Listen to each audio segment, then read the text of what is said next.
Hello. In this video lesson, we consider globalization in the long run. So recall in the first video, I showed you this kind of figure describing the uh, growth of world trade. So this is the volume index from the 1950 till 2023. And we saw that the world trade is at higher level and ever before in the history. So let's then consider a little bit more longer run. So if we consider this next figure, which is taken from the introductory textbook by the core group, we see that actually 1950 was exceptionally low level of world trade. So this figure indicates the world merchandise exports as the share of world GDP. And indeed, in 1950, after the Second World War, the world merchandise export was at a relatively low level. So of course there has been international trade since the ancient times already, and then global trade started to grow when European empires established colonies, especially in the Americas. And then the Industrial Revolution in the 19th century further boosted the trade, as this figure indicates. If you think about the merchandise trade, the First World War didn't really cause, according to this figure, any major shock. But then we see that there's the Great Depression in 1929 that really hurt the international trade. And then, of course, during the Second World War, there would be all kinds of war-related impediments to trade. And then trade started to recover again, like in the 1950s, after the war.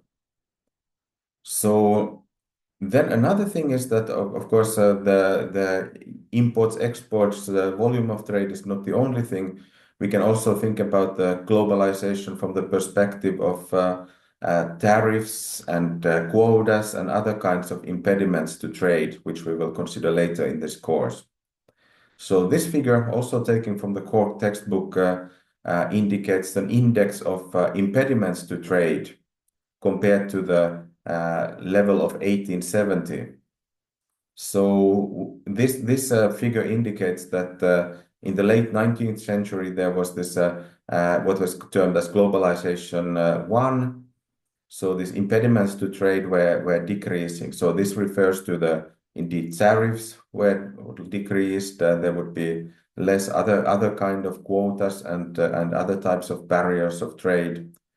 But then this index is not available during the First World War, and we see that then there would be, of course, more barriers to trade after the First World War. And then there is this interwar period when there would be new barriers would be established, at least in some countries. And then towards the end of this period, there is this term globalization 2, when these barriers of trade start again decrease. So this kind of index starts to fall after the 1950s.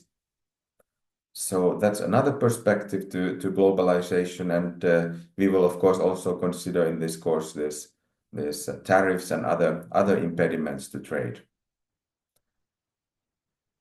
No, we can also consider then money flows. So in this figure, again from the core textbook, this figure depicts the absolute current account balance relative to the GDP in 15 selected countries. And again, this is long-term perspective from 1870. So we see that this kind of capital flows were relatively high in the late 19th century and became low, of course, during the war times. So in the 1960s, they were actually like all-time low. And then after the global financial crisis in 2008 approximately, then there's again like decrease in this kind of capital flows according to the figure. So this is a relative measure. We can also consider international asset holdings, like in this figure. So this also confirms that during the war times, an interwar period, this international asset holdings were decreasing, and they started to increase again after the 1950s, and then in this figure, the global financial crisis appears as this kind of end of this kind of very sharp increase that took place in the early 2000s. But indeed, asset holdings continued to increase also after the financial crisis. So my point here is that there exist several different perspectives to think about globalization and global trade. So we can look at this kind of flow of goods and services, but we can also look at money flows and asset holdings and barriers to trade. All of they indicate that this kind of especially the Second World War, but also the First World War and the Great Depression of the 1930s, they really hurt the global trade and globalization in that respect, and so this kind of second wave of globalization then has really then been like much even higher than the first wave of globalization during the 19th century. So in the next theme, we will then look at the theory of comparative advantage, and in the next lesson, we go to the historical origins.